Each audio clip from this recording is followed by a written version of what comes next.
Lois Rosindale, GB Elite Triathlete. Welcome to the Skechers performance run video for the Virgin Active London Triathlon.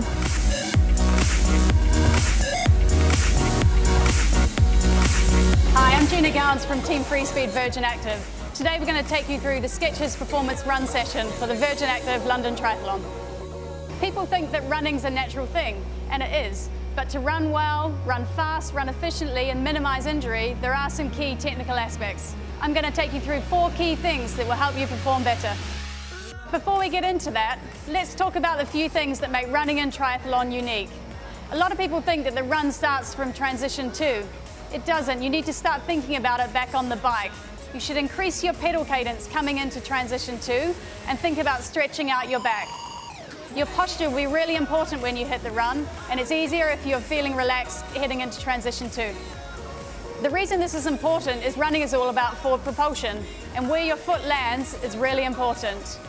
If you land with your foot in front of your body, you're effectively braking. Landing in front of your body can also cause injury by putting extra strain through your bones and joints. A great drill to practice the correct foot placement is to do straight leg scissors out in front of your body. You can see it makes Lois land on the appropriate part of her foot and under her body. This is a great drill to incorporate into your run. You can do 15 to 20 straight leg scissors and then run through. Second key area is to focus on having fast and light feet. We're trying to minimise our contact time with the ground. You can see that Lois is landing nicely underneath her body and with the correct foot placement, and she's fast and quick off the ground, building into fast feet and then running like she's on hot coals. Now we have our foot placement and our contact time with the ground right, we need to think about our cadence, or the number of times that our feet strike the ground per minute.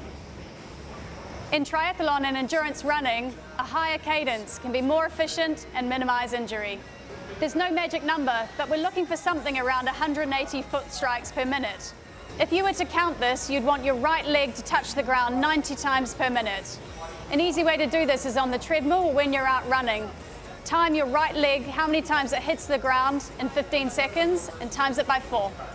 You're looking for something around 90. This drill, we're going to count how many times our right leg hits the ground in 15 seconds and concentrate on a tap, tap, tap mantra.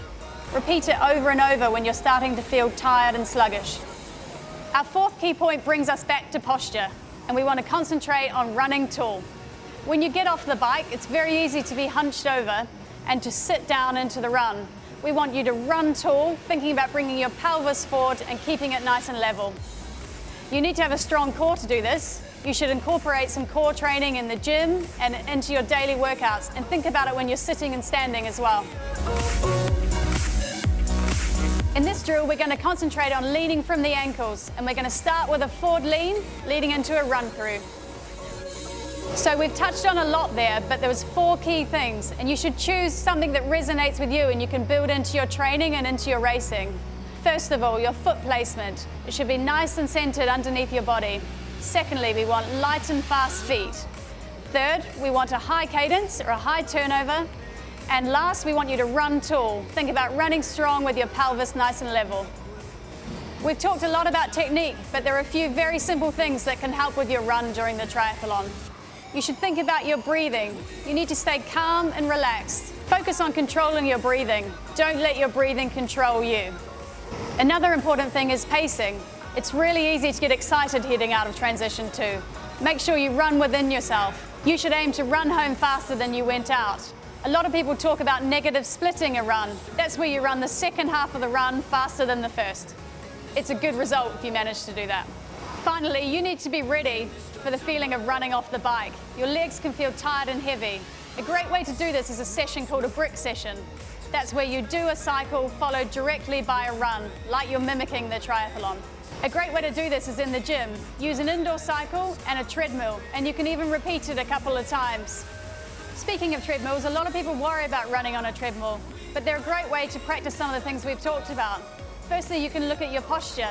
Use a mirror in front or get someone to stand beside and give you tips. It's a great place to work on foot placement and make sure you're not overstriding and causing injury. It's also a great place to train when that typical English summer sets in.